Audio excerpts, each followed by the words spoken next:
This is day 195, the night at Serikhan.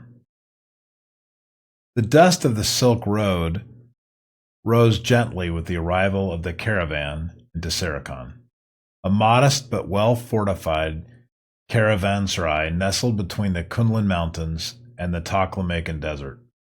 As the sun dipped behind jagged peaks, long shadows stretched across the stone courtyard.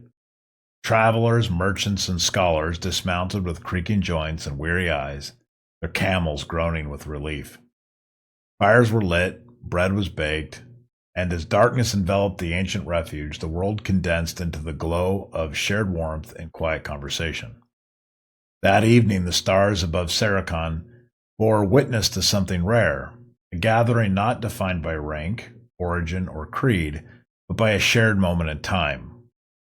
A Persian herbalist spread out her collection of dried roots and ointments, describing in quiet tones the virtues of saffron and the calming properties of sweet basil.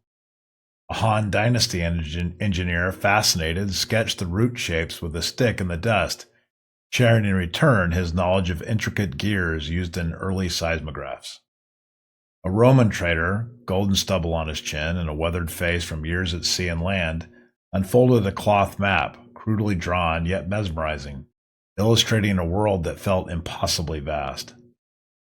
A boy from Samarkand, barely of age, played a reed flute with such soul-stirring grace that even the camels fell silent. A woman from the Indus Valley, who had walked weeks carrying textiles dyed in hues unknown to the desert sands, danced slowly in the firelight, her hands moving like flowing water, telling stories of rivers and gods and old prayers spoken underneath banyan trees.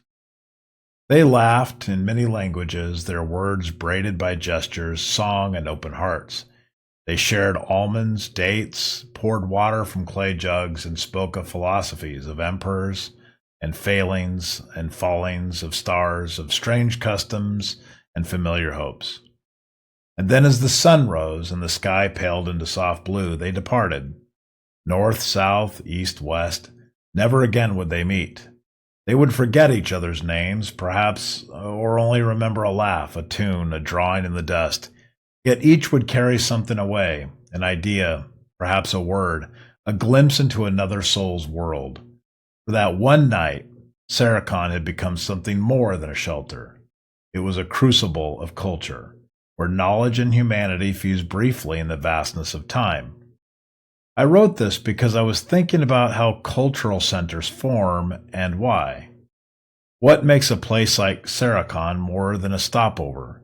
It's not the architecture of the walls, but the convergence, the collision of difference that leads to something meaningful.